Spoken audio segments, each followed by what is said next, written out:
దశ ఈ చట్టాన్ని చూస్తే చాలా భయంకరమైన చట్టం.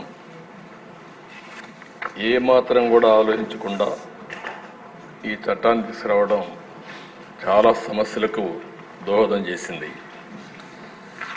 ఎన్నో రోజులుగా లాయర్స్ అయితే ప్రజల్ని చైతన్యవంతులు చేస్తూ ఎక్కడికక్కడ ఆందోళన చేశారు.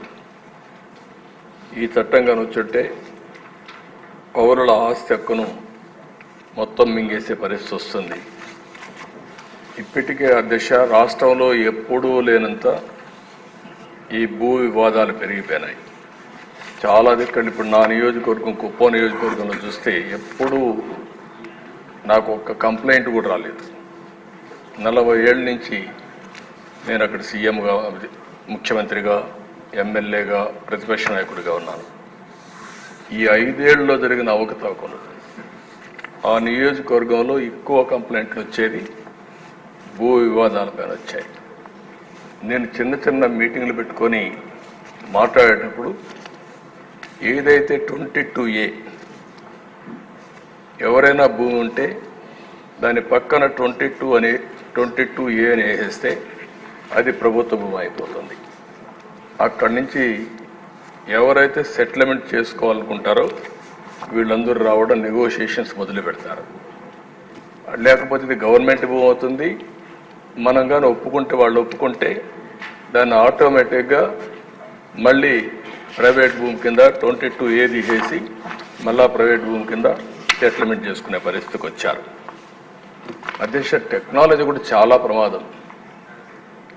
నేరస్తుల దగ్గర టెక్నాలజీ ఉంటే మొత్తం మార్చేయడం, రికార్డులు మార్చడం చాలా ఈజీగా అయిపోయే పరిస్థితి వస్తుంది. ఇప్పుడు దానికి తోడు మీరు చూస్తే అధ్యక్ష ఇటీవల కాలంలో ఇవన్నీ కూడా సెంటిమెంట్స్ ఉంటాయి. భూమి అనేది తరతరాలుగా వారసత్వ ప్రకారం వస్తుంది. మా తాత, మా ముత్తాత ఇచ్చిన భూములు ఇప్పుడు కూడా మాకు వస్తూ ఉంటాయి ఆ కుటుంబానికి. అలాంటి భూమిలో పట్టాదారు పాస్ పుస్తకాలు ఇవ్వడం ఆనవాయితీగా పెట్టుకుంటాం. రాజముద్రేస్తాం అంటే ప్రభుత్వం ముద్రేసిస్తాం. అలాంటిది ముఖ్యమంత్రి ఫోటో వేసుకొని పట్టాదారు పాస్ పుస్తకాలు ఇవ్వడం అంటే సెంటిమెంట్స్తో ఆడుకోవడం.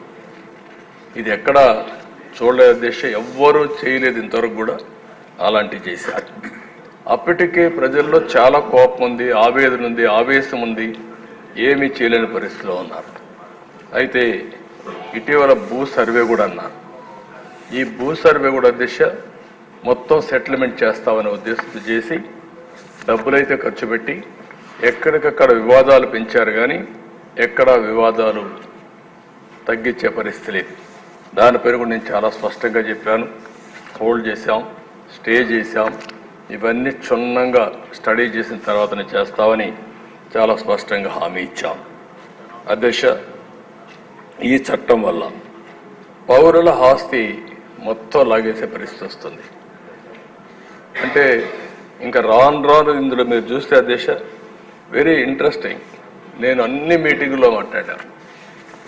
కనీసం ఒక్క మాట మేము ఇది చెయ్యము, ఇది ఉద్దేశం లేదని ఒక్క మాట చెప్పలేదు. అంటే ఇందులో చూస్తే భూ వివాదంలో 533 సివిల్ కోర్టు అధికారాల్ని సెక్షన్ 338 నిషేధిస్తుంది. అంటే ఇంక అధికారం లేదు. ఎక్కడికి పోవాలి? నేరుగా హైకోర్టుకి వెళ్ళాలి. ఎంతమంది హైకోర్టుకి వెళ్ళగలుగుతారు? అంటే ఇక్కడ ఏ విధంగా పెట్టారో మనకు దీన్ని బట్టి అర్థమవుతుంది. ఇంకొక పక్క ఏ వ్యక్తినైనా ల్యాండ్ టైటిలింగ్ ఆఫీసర్గా నియమించుకోవచ్చు 5(1). అంటే ఇప్పటికే మనం చూస్తున్న సాక్షిలో పనిచేసే వాళ్ళందరినీ తీసుకొచ్చి ప్రభుత్వాన్ని పెట్టారు. రేపు కూడా వీళ్ళ గుమస్తాలు మొత్తం తీసుకొచ్చి ఇక్కడ పెట్టేస్తారు. వాళ్ళ గుమస్తాలు పెడితే మన జాతకాలు వాళ్ళు రాస్తారు. ఏమవుతుంది అధ్యక్ష? అదే రికార్డు మీరు ఒకసారి చూస్తే ఎవరైనా సరే ఈ భూమి నాదని ఒక పిటిషన్ పెడితే ల్యాండ్ ట్రిబ్యునల్కి వెళ్ళిపోతుంది. ఇంక ట్రిబ్యునల్కి వెళ్ళిపోతుంది, ఆర్బిట్రేషన్. అంటే ఇంకా మన చేతుల్లో లేదు ఇది. అంటే మీరు వివాదాలు పరిష్కారం చేయవలసిన ప్రభుత్వం ప్రైవేట్ ఆస్తులను లాగేయడానికి ఎత్తుగడలేసే పరిస్థితికి వచ్చారు. ఇవన్నీ కూడా అధ్యక్ష ఒకటి రెండు కాదు. ఇందులో మనం చూస్తూ ఉంటే భారత వారసత్వ చట్టం రాజ్యాంగంలోని ఆర్టికల్ 21, 246, 300కు విరుద్ధంగా ఉంది. ఇంకో పక్క ఈ సెక్షన్లో ఉండేటువంటి ఈ చట్టంలో ఉండే సెక్షన్లు 10, 13, 14, 15, 25, 34, 36, 46 రాజ్యాంగ విరుద్ధంగా ఉన్నాయి. ఇవే కాకుండా ఈ చట్టాన్ని అమల్లోకి తెస్తూ జారీ చేసిన జీవో నెంబర్ 512 రహస్యంగా దాచిపెట్టారు. మనం అడిగితే దానికి సమాధానం కూడా చెప్పలేని పరిస్థితి వచ్చారు. ఇలాంటివన్నీ చూసిన తర్వాత దిశ చాలా ప్రమాదకరమైన చట్టం. నేను మిత్రులు పవన్ కళ్యాణ్ గారు కూడా కొన్ని మీటింగుల మీద చాలా స్పష్టంగా హామీ ఇచ్చాం. మేము వచ్చిన వెంటనే ఈ చట్టాన్ని రద్దు చేస్తామని చెప్పాం. ప్రజలు నమ్మారు. ఎంత భయంకరంగా అంటే దిశ ఒక అభద్రతా భావనకు లోనయ్యారు.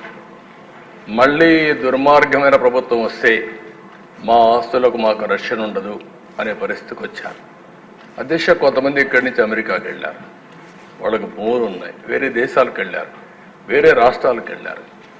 వాళ్ళు కానీ ఒక్కొక్కసారి రికార్డులు చెక్ చేసుకోకపోతే రికార్డులు మారిస్తే తర్వాత ఆ భూమి ఆటోమేటిక్గా డీమ్డ్ క్లాసిఫైడ్ చేసేస్తారు, నోటీసులు కూడా ఇవ్వరు. ఇలాంటి చాలా ఉన్నాయి దిశ. ఏది ఏమైనా మేము చెప్పాం, చెప్పిన తర్వాత చాలా స్పష్టంగా హామీ ఇచ్చాం.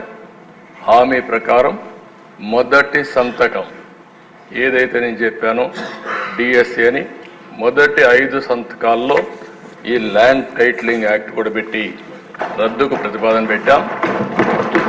మొదటి క్యాబినెట్లో దీన్ని ఆమోదించాం. మొదటి అసెంబ్లీలో దీన్ని మళ్ళా ఈ చట్టాన్ని రద్దు చేయడానికి ఇది ప్రవేశపెట్టాం. ఇది మా చిత్తశుద్ధిని మరొక్కసారి తెలియజేసుకుంటూ